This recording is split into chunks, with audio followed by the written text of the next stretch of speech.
Good morning, Board. Morning. I submit this censure is no more than a partisan exercise designed to further divide this county. Censure is a formal statement of disapproval to publicly reprimand a supervisor, as if Supervisors Modi and Rickard have not already made it abundantly clear they disapprove of opening the chambers to its pre-COVID status anytime soon. It seems that by putting this to a vote that will certainly be 3-2, it is less about publicly disapproving these actions and more a political ruse to gain the pitiable attention of the media, and yet another attempt to discredit the people of Shasta County in their efforts to regain some semblance of control over their elected representatives. And stop calling this a violation of rule of law. This resolution, which suspended in-person participation of board members, staff, and the public at board meetings as passed, was unconstitutional. Justifying this resolution by way of Executive Order N-2920 and 6320, it remains unconstitutional. Using the governor's executive orders to create a resolution to close these chambers to the public was the violation of rule of law. You don't get to vote away my right to peaceably assemble for a public meeting in a building paid for by my taxes. Instead of doing actual county work, Supervisors Modi and Rickard are wasting the county's time and money on a partisan vendetta.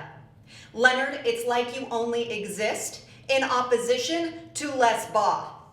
Look, this censure is already null and void as the board chambers have been reopened to the public. So without this distraction, you might have to address some of the issues before you, like the Fountain Wind Project or the millions spent on homeless housing without proper city oversight.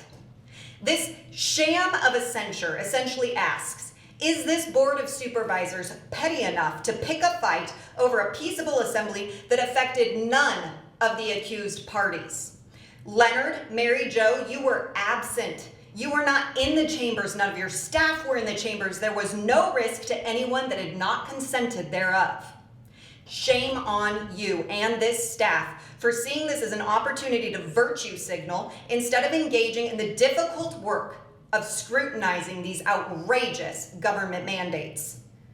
Is this how you think politics should be? And if so, perhaps we should ask for a public censure of Mary Rickard for interrupting a citizen's arrest as if it were public comment when her peers and legal counsel advised it was not. And should we seek to public censure Leonard Modi for repeatedly speaking to the press in a way that has inflamed public opinion? Or how about purposefully absconding during public comment, preventing a reasoned deliberation?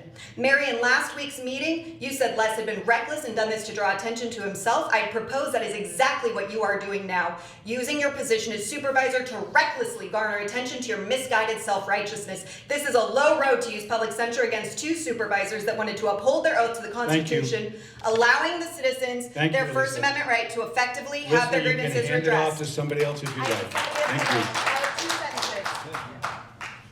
I have two sentences to finish. Thank you. You're welcome. Right here, Chair. Chair, it is imperative you dismiss this childish, time-wasting censure. Clean up this mess and get back to work on opening this county. Thank you. Next speaker, please.